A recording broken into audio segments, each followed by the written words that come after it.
Hi, I'm Jane Mulroy, and I'm married to Dave, who is a fifth generation farmer. This is his family's farm since 1848. They were the first of 13 families that settled along here that made it from Ireland after the potato famine of 1845. We still honor and treasure some of the past and blend it with the future, and really love keeping the traditions going here. Irish, American, and even some Amish traditions we have going. The farm is a little under 75 acres, 55 acres tillable, the rest is in marsh and woods. We've hand planted over the last 10 years 8,500 trees to recreate the forest at the south end of the farm. We have many different forms of wildlife and bird life, and lots of creatures call this home besides us. We consider ourselves not owners but stewards until the next generation or the next group comes along to take charge of the farm. Our ultimate plan is that it will always be a community farm, and people of any age, any ability will always be welcome here to come and experience the divine beauty of nature, the divine nature of healing, and just be a part of something that is so beautiful and chaos-free here. So thank you, and we hope you come visit.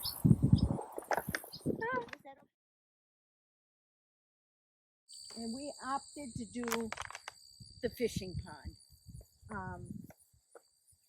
And turtles, and it's beautiful. We've got fish and turtles and frogs, all kinds of frogs, and muskrats and geese and ducks, and so that's why we opted to do a wildlife pond versus a selfish swimming pond for humans. And it really is pretty amazing, all the creatures that come and use the pond, including us. And this isn't going, but we have an aerator. So we're constantly putting oxygen into the water to keep the fish really healthy. We bring in tens of thousands of little minnows because we balance the pond with natural food for the fish versus the pellets, which is not really in a fish diet, a fake pellet with sawdust and other stuff. So we bring in thousands and thousands of little minnows, and then they keep the cycle of the pond in balance. And we got big fish in here, Whitney. We've got bass, 18-inch bass. I mean, we've got big fish. And every once in a while, his cousin, who's a big fisherman, he'll come in and he'll take out when they get too big so that the pond is always staying in balance. There's some magic ratio of how many fish you should have per size pond. And then this, do you see these? These are deer beds. That's where the deer sleep at night. Can you see where the deer have been? Those Oh, are deer yeah. beds. There's some big ones back there. Yeah. So the deer come and lay out here.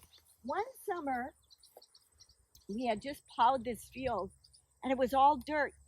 And morning, noon, and night, the deer were out in the rolling in the fields, and we finally figured out there were so many big deer fly in the woods they couldn't stand to be there. So the deer came and laid and lived in our dirt for the whole summer.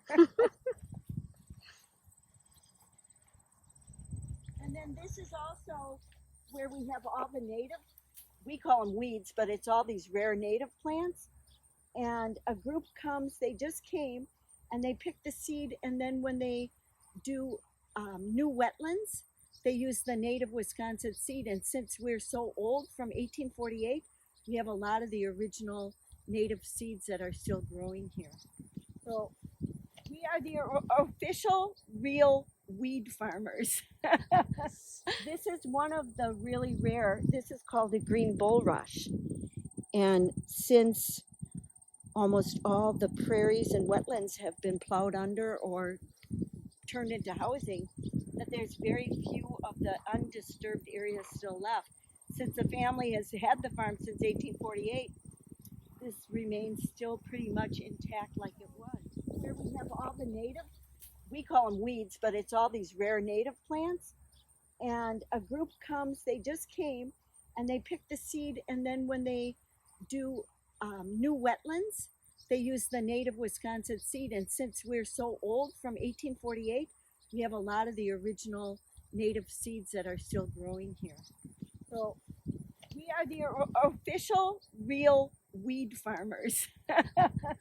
We sell weed. Yes. This is one of the really rare, this is called the green bulrush. And since almost all the prairies and wetlands have been plowed under or turned into housing, that there's very few of the undisturbed areas still left. Since the family has had the farm since 1848, this remains still pretty much intact like it was. You know, they're not really pretty, but I guess they're critical to wetland balance. Oh, I heard a big fish jump. Oh, Oh, second time. they're jumping. You know what? There's a big one right there. Do you see it? I don't know if it's going to show up. It will. My camera's really good. Yeah, and the water is really clean. At first, I was like, oh no, weeds are coming in. Oh, do you see that?